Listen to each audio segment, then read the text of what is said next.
कोई तो रोक लो। दोस्तों, इस कहानी के पिछले भाग सुनने के लिए हमारे चैनल को विजिट करें। अब आगे। कीर्ति बोली, देख कल तेरा मेहुल के घर जाना जरूरी है। तू या तो टैक्सी में चला जा या फिर मैं मौसी की स्कूटी पर तुझे लेकर चलूंगी। मैंने कहा, ठीक है, तुझे जो ठीक लगे तू कर, लेकिन अभी मुझे चाय की तलब लगी हुई है। अभी तू मुझे गर्मा गर्म चाय पिला दे। ये सुनकर कीर्ति चाय लेने चली गई और मैं फिर कीर्ति के ख्यालों में खो गया। मैं नहीं जानता कि ये मेरे साथ क्यों हो रहा था, पर अब मैं कीर्ति के सिवा किसी और के बारे में सोच ही नहीं पा रहा था। मेरा दिल कर रहा था कि कीर्ति मेरे पास बैठी रहे और मैं उससे बात करता रहूं। कुछ देर बाद कीर्ति चाय लेकर आ गई। उसने मुझे चाय दी और मेरे पास बैठ गई। मैंने चाय पीते हुए उससे पूछा, तूने बताया नहीं कि तू मेरे बिना क्यों मर जाएगी। कीर्ति बोली, तू भी कौन सी फालतू की बात लेकर बैठ गया, छोड़ ना इस बात को, कोई और बात करते हैं। मैं बोला, नहीं, मुझे तो यही बात करनी है, बता ना तूने ऐसा क्यों कहा था। कीर्ति बोली, तो सुन, तू मुझे सबसे प्यारा है। मैं चाहे तुझसे लड़ूं या नाराज रहूं, फिर भी तेरे बिना रहने की मैं सोच भी नहीं सकती, और तुझे कुछ हो गया तो मैं सच में ही नहीं जी पाऊंगी। मैं बोला, मुझे तो आज मालूम पड़ा कि तू मुझे कितना प्यार करती है। यदि ऐसा है तो तू मुझसे इतना लड़ती क्यों है। कीर्ति बोली, लड़ना झगड़ना भी तो प्यार की ही एक निशानी है। अब तू आराम कर, मैं जाती हूँ। मैं बोला, बैठ ना, कहाँ जा रही है। कीर्ति बोली, डॉक्टर ने जो दवा लिखी है वो दवा लेने जा रही हूँ। जब तक मैं दवा लेकर आती हूँ तब तक तू आराम कर ले, फिर आकर तुझसे बात करूँगी।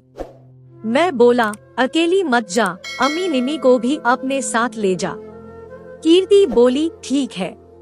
ये बोलकर कीर्ति चली गई और मैं लेटे लेटे कीर्ति के बारे में सोचने लगा। आज वो सच में ही मुझे ना जाने क्यों बदली बदली सी लग रही थी। मैं उसके बारे में ही सोचते सोचते ना जाने कब सो गया और ना जाने कितनी देर मैं सोता रहा। शायद ये दवाओं का ही असर था कि मैं इतनी गहरी नींद में सोया था कि मुझे कुछ होश ही नहीं था। मेरी नींद खुली अम्मी के जगाने से। अम्मी बोली, भैया उठो ना, खाना नहीं खाना क्या। मैंने कसमसाते हुए बिना आँख खोले ही कहा, सोने देना, क्यों परेशान कर रही है। अम्मी बोली, भैया 10 बज गए हैं, सब आपके जागने का इंतजार कर रहे हैं। उसकी बात सुनकर मैंने आँख खोली और टाइम देखा तो सच में 10 बज गए थे। सब मेरे कमरे में ही थे। मैंने कहा, छोटी माँ आप लोग खाना खा लेते, मैं जब नींद से उठता तो खाना खा लेता। छोटी माँ बोली, ये बात मुझे नहीं अपनी बहनों को समझा। दोनों में से कोई तैयार ही नहीं थी खाना खाने को, और उनका साथ ये कीर्ति भी दे रही थी। फिर भला मैं अकेले कैसे खाना खा लेती। मैंने कहा, ठीक है, अब तो सब खाना खा लो। अम्मी बोली, नहीं भैया, आज हम सब यही खाना खाएंगे। मैंने निमी की तरफ देखा और बोला, तू इतनी चुप क्यों है, कुछ बोलती क्यों नहीं। निमी बोली, आप लोग तो बात ही कर रहे हैं, मुझे बहुत भूख लगी है, हम खाना कब खाएंगे। उसकी बात सुनकर सबको हंसी आ गई और फिर कीर्ति ने सबको खाना लगा कर दिया और सबने खाना खाया।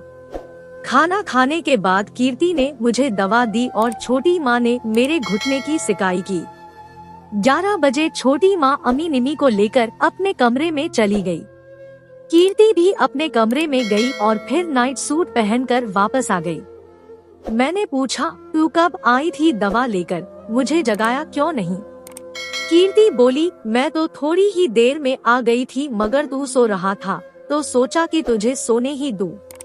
मैंने कहा, अब खड़ी ही रहेगी या फिर बैठेगी भी। कीर्ति आकर बेड के दूसरी तरफ पैर फैलाकर बैठ गई मगर कुछ बोल नहीं रही थी। मैंने कहा, तू चुप क्यों है, कुछ बोलती क्यों नहीं। कीर्ति बोली, आज पापा का फोन आया था, वो घर वापस बुला रहे हैं। परसों से मेरे स्कूल खुलने हैं, इसलिए वो कल वापस आने को बोल रहे थे। मैं बोला, तो इसमें परेशान होने की क्या बात है, जब तेरी फिर छुट्टी पड़े तो तू फिर रहने आ जाना। कीर्ति बोली, पर मैं तुझे ऐसी हालत में छोड़कर कैसे जा सकती हूँ। मैं बोला, अरे मुझे क्या हुआ है, 1-2 दिन में है तो मैं बिल्कुल ठीक हो जाऊंगा। कीर्ति मेरे गले लग गई और रोने लगी। मैं बोला, क्या हुआ तुझे, तू रो क्यों रही है? कीर्ति रोते हुए बोली, नहीं, तू जब तक ठीक नहीं हो जाता मैं तुझे छोड़कर कहीं नहीं जाऊंगी। मैं बोला, ठीक है बाबा मत जाना, मैं कल मौसा जी से बात कर लूंगा, अब रोना बंद कर। मेरी बात सुनकर कीर्ति के चेहरे पर मुस्कुराहट आ गई और कहने लगी, ये बात पहले नहीं कह सकते थे, क्या मुझे रुलाना जरूरी था? मैं बोला, मुझे क्या पता था कि तू इतनी सी बात पर ही रोने लगेगी। कीर्ति बोली, अच्छा अब ज्यादा बात मत बना और चुपचाप सो जा। मैं बोला, अभी तो मैं सोकर उठा हूँ, अब मुझे नींद कहाँ आएगी। कीर्ति बोली, तुम लेटो तो सही, मैं तुम्हें सुला दूंगी। कीर्ति की बात सुनकर मैं लेट गया। वो मेरे सिरहाने पर बैठकर बड़े प्यार से मेरे बालों में अपनी उंगलियां फेरने लगी। उसके ऐसा करने से मुझे एक अजीब सी शांति का अनुभव होने लगा। मैं उससे कुछ कहने ही वाला था कि उसने अपनी उंगलियां मेरे होंठों पर रखकर मुझे चुप करा दिया। फिर अपने हाथों से मेरी आंखों को बंद कर वो फिर से मेरे बालों में उंगलियां फेरने लगी। उसकी कोमल उंगलियों के एहसास में कैद होकर पता ही नहीं चला कि मैं कब गहरी नींद की आगोश में खो गया। मैं गहरी नींद में था तभी मुझे मेरे घुटनों पर सिकाई का एहसास हुआ और मैंने आंख खोल कर देखा तो कीर्ति बड़े ही हल्के हाथों से मेरे घुटने की सिकाई कर रही थी। मैंने फिर आंख बंद कर ली और चुपचाप लेटा रहा। वो कब से सिकाई कर रही थी ये तो मुझे नींद में होने की वजह से नहीं मालूम था, मगर उसने करीब 10 मिनट और मेरे घुटने की सिकाई की और फिर लाइट बंद कर वापस मेरे पास आकर बैठ गई।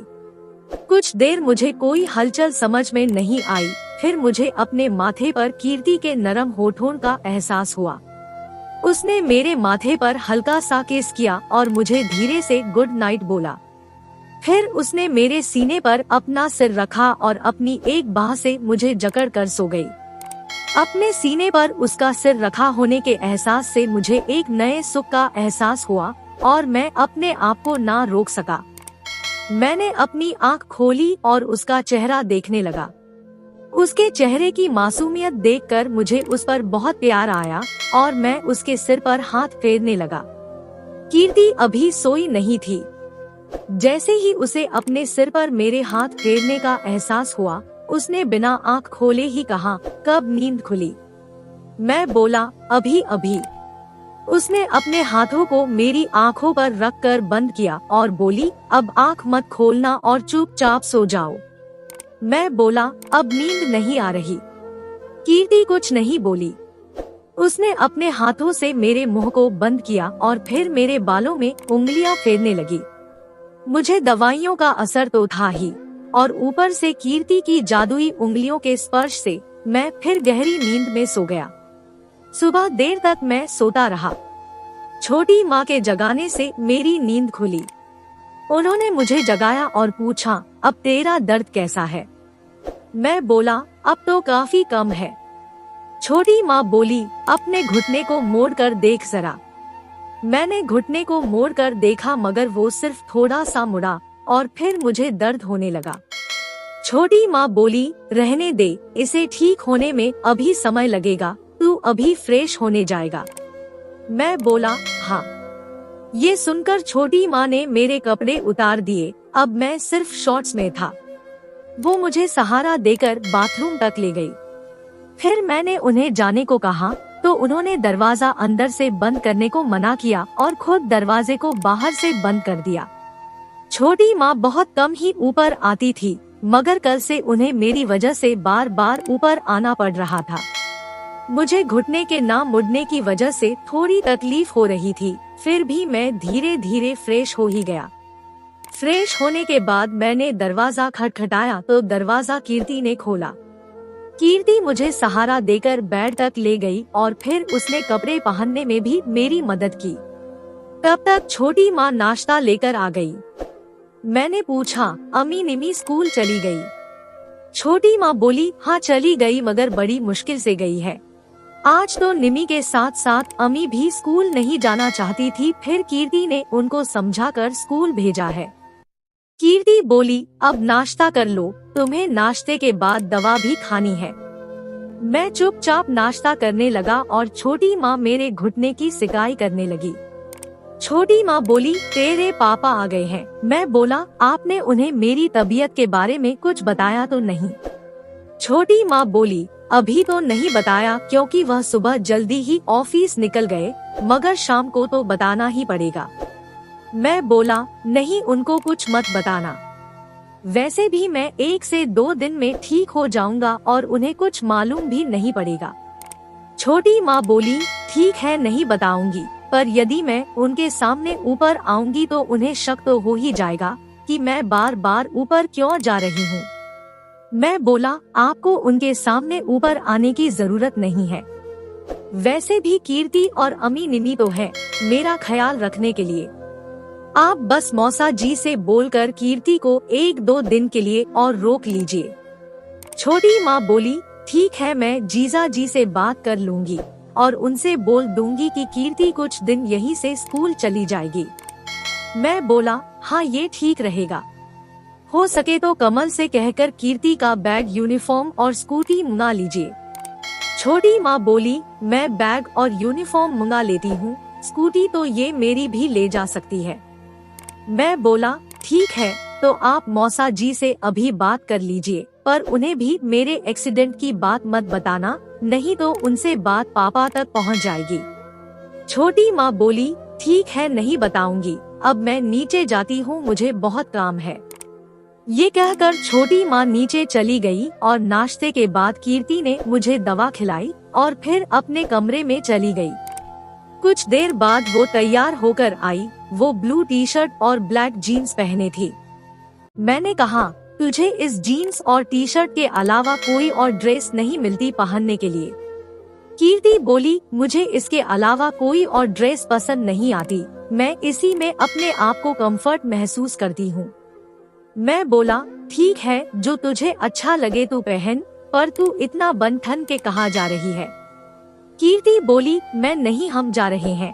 तू भूल गया कि हमें आज मेहुल के घर जाना है। मैं बोला, हाँ यार, मैं तो भूल ही गया था, मगर अभी तो 9:30 ही बजा है, हम इतनी जल्दी जाकर क्या करेंगे? कीर्ति बोली, जल्दी नहीं, हम आराम से चलेंगे। मैं तो पहले से इसलिए तैयार हो गई हूँ ताकि बाद में तैयार होने में समय बर्बाद ना हो और हम लोग अमी निमी के आने से पहले निकल चले।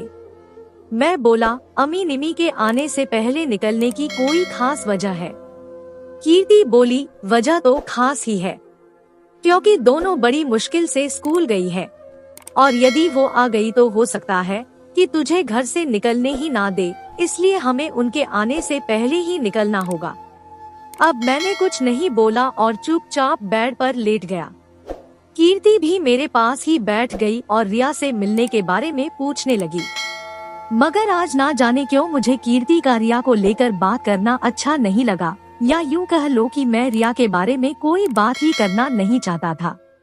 मैं बेमन से कीर्ति की बातों का जवाब देता रहा, पर सच तो ये था कि अब मुझे रिया में कोई खास रुचि नहीं रह गई थी। ये शायद कीर्ति के साथ का ही असर था जिसने मेरे दिल से रिया का साथ पाने का ख्याल निकाल दिया था, पर कीर्ति को शायद इस बात का एहसास नहीं था, तभी तो वह रिया की बातें हंस हंस कर किए जा रही थी। मगर जब मुझसे नहीं रहा गया तो मैं खींचते हुए बोला, तुझे रिया के सिवा कुछ दिखाई नहीं देता? यदि उसे इतनी ही पड़ी थी तो वो खुद मुझसे मिलने क्यों नहीं आ गई? मुझे रिया के बारे में कोई बात नहीं करनी। मेरा अचानक से ये बदला हुआ रूप देखकर कीर्ति कुछ देर के लिए भौंकक की रह गई, मगर फिर हंसते हुए बोली, मैं तो तेरा मूड फ्रेश करने के लिए रिया की बात कर रही थी, अगर तुझे अच्छा नहीं लगता तो नहीं करूँगी। मैं बोला, ऐसी कोई बात नहीं है, रिया की अपनी लाइफ है और मेरी अपनी लाइफ है। मैं नहीं चाहता कि हम इस बारे में कोई ज्यादा बात करें। वो अपनी लाइफ में खुश रहे और हम अपनी लाइफ में खुश रहें। कीर्ति बोली, ओके यार, अब ऐसी कोई बात नहीं करूँगी, पर तू अपना मूड मत खराब कर। इसके बाद हम मेहुल के घर जाने की बात करने लगे। इसमें काफी सारा समय बीत गया और फिर 11 बजे छोटी माँ खाना लेकर आई। फिर मैंने और कीर्ति ने थोड़ा बहुत खाना खाया और छोटी माँ ने मेरे घुटने की सिकाई की। और फिर मैंने उनसे मेहुल के घर जाने की बात की तो उनने मना नहीं किया। कीर्ति ने मेहुल के घर चलने की बात पूछी तो मैंने कहा चलो। फिर वो और छोटी माँ मुझे सहारा देकर नीचे ले आई। छोटी माँ ने पूछा, तुझसे चलते तो बन रहा है ना? तो मैंने कहा हाँ, अब मुझसे थोड़ा बहुत चलते बन रहा है। उन्होंने कहा ठीक है, जरा तू चल कर बता। मैं धीरे धीरे चलकर स्कूटी तक पहुंचा। कीर्ति ने मुझे स्कूटी पर बिठाया और फिर आराम आराम से स्कूटी चलाने लगी। करीब आधा घंटे बाद हम मेहुल के घर पहुँचे। कीर्ति ने मुझे स्कूटी से सहारा देकर उतारा और फिर मेहुल के घर की डोरबेल बजाई। दरवाजा मेहुल ने खोला। मुझे अपने सामने खड़ा देखकर वो चौंक गया। वो तुरंत भागते हुए मेरे पास आया और मुझे अपने कंधे का सहारा देकर अंदर ले गया। पीछे पीछे कीर्ति भी अंदर आ गई। उसने ले जाकर मुझे सोफे पर बैठाया और मेरे पैरों को सोफे पर फैला दिया ताकि मुझे तकलीफ ना हो।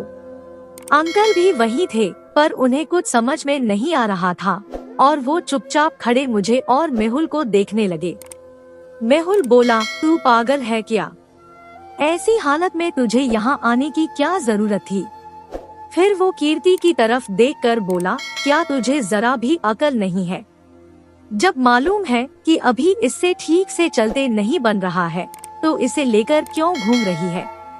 कीर्ति अनजान बनते हुए बोली, मैं क्या करती? ये तो टैक्सी लेकर आ रहा था, अब मैं इसे अकेले तो नहीं आने दे सकती थी, मजबूरी में मुझे ही इसको लेकर आना पड़ा। तभी आंटी भी वहाँ आ गई। मुझे सोफे पर पैर फैलाए बैठे देखकर बोली, क्या हुआ इसे? इसके शरीर पर ये चोट के निशान कैसे हैं? मैं बोला, कुछ नहीं आंटी, कल बारिश में बाइक फिसल गई थी और ये चोट लग गई। आंटी मेरे पास बैठ गई और मेरे सिर पर हाथ फेरते हुए बोली, तुझे ज्यादा चोट तो नहीं आई, कहाँ लगी है? मेरे बोलने से पहले ही मेहुल बोल पड़ा, मम्मी इसके घुटने में चोट है और इससे चलते फिरते भी नहीं बन रहा है। डॉक्टर ने 2 से 3 दिन का बेड रेस्ट बोला है और ये महाशय चहलकदमी करते हुए यहाँ आ गए। मैं बोला, आंटी ये भी तो मेरा घर ही है ना, तो क्या मैं अपनी तबीयत खराब होने पर यहाँ आराम नहीं कर सकता? आंटी बोली, हाँ बेटा ये भी तेरा घर है, पर जब तुझे इतनी तकलीफ थी तो तुझे इस तरह यहाँ नहीं आना चाहिए था। मैं बोला, आंटी अंकल आज जा रहे थे तो मैंने सोचा मैं भी मिल लूं, इसलिए आ गया। अंकल जो अभी तक चुप थे बोले, बेटे बात तो तेरी ठीक है पर तुझे इस तरह यहाँ नहीं आना चाहिए था, तू बोल देता तो मैं खुद तुझसे मिलने आ जाता। मैं बोला, नहीं अंकल ऐसी कोई बात नहीं है, ये मेहुल तो बेकार में बात का बतंगड़ बना रहा है, बस यूं ही हल्की सी चोट लगी है। अब यदि हाथ पैर नहीं चलाऊंगा तो ठीक कैसे होऊंगा? कीर्ति बोली, हाँ अंकल अब तो इसको पहले से बहुत आराम है। घुटने की चोट में थोड़ा सा चलना फिरना जरूरी है ताकि उसकी कसरत हो सके। आंटी बोली, चला गया तो कोई बात नहीं है, अब तू यही आराम कर ले, मेहुल तू इसे अपने कमरे में ले जा। मैं बोला, आंटी मैं अभी यही ठीक हूँ, जब आराम करना होगा तो मैं खुद बोल दूंगा। मेहुल कुछ बोलना ही चाहता था कि आंटी ने उससे गुस्सा करते हुए कहा, अब तू चुप कर, कल से लड़के की ऐसी हालत है और तूने बताया तक नहीं और अब आया बड़ा ख्याल करने वाला। जा और जाकर जल्दी से इसके लिए जूस लेकर आ, तब तक मैं इसे कुछ खिला देती हूँ। मेहुल मुझे घूरते हुए बाहर चला गया और आंटी किचन में चली गई। अंकल कीर्ति को खड़ा देखकर बोले, तुम क्यों अजनबियों की तरह खड़ी हो बेटी, तुम्हारा ही घर है, आराम से बैठो। दोस्तों इस कहानी का अगला भाग देखने के लिए चैनल को सब्सक्राइब करें और कमेंट करके हमें बताएं कि ये कहानी आपको कैसी लगी। कहानी सुनने के लिए आपका बहुत बहुत धन्यवाद।